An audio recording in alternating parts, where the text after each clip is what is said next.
पुणे जिल्ह्यातल्या भुकुम गावात राहणारी वैष्णवी हगमने हिचा मृतदेह 16 मे रोजी तिच्या सासरी आढळून आला। वय फक्त 23 वर्ष। तिच्या मृत्यूचं कारण आत्महत्या सांगितलं गेलं, पण काहीच वेळात ही आत्महत्या नसून सुसंस्कृत पद्धतीनं झालेला छळ असल्याचं स्पष्ट झालं।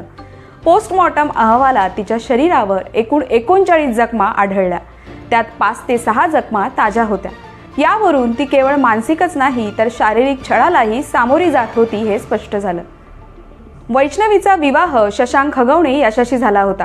लग्नात 51 तोळे सोनं, एक फॉर्च्युनर गाडी आणि भरपूर हुंडा दिला गेला होता। तरीही सासरच्या मंडळींनी 2 कोटी रुपये आणण्याचा दबाव वैष्णवीवर टाकला असा गंभीर आरोप तिच्या कुटुंबियांनी केला आहे। या प्रकरणात वैष्णवीचे सासरे राजेंद्र हगवणे, सासू लता, पती शशांक, ननंद करिश्मा आणि दीर सुशील यांच्यावर गुन्हा दाखल करण्यात आला आहे। राजेंद्र आणि सुशील काही दिवस फरार होते, मात्र त्यांना पुण्यातील स्वारगेट भागातून अटक करण्यात आली आहे। सर्व आरोपी सध्या पोलीस कोठडीत आहेत।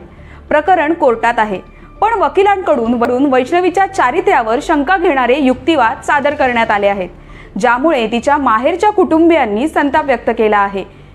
प्रेम विवाह असतानाही तिच्यावर संशय घेणं म्हणजे दुःखात भर घालणं असं त्यांनी म्हटलं आहे। राजकीय स्तरावरही या प्रकरणाचा परिणाम झाला आहे। राष्ट्रवादी काँग्रेस पक्षानं राजेंद्र हगवणे यांची पक्षातून हकालपट्टी केली आहे, तर उपमुख्यमंत्री अजित पवार यांनी या प्रकरणाची सखोल चौकशी करण्याचे आदेश दिले आहेत। या घटनेनंतर समाजात संतापाची लाट उसळली आहे। हुंडा घेणाऱ्या कुटुंबांचा सामाजिक बहिष्कार करण्याचा निर्णय काही मराठी संघटनांनी घेतला आहे।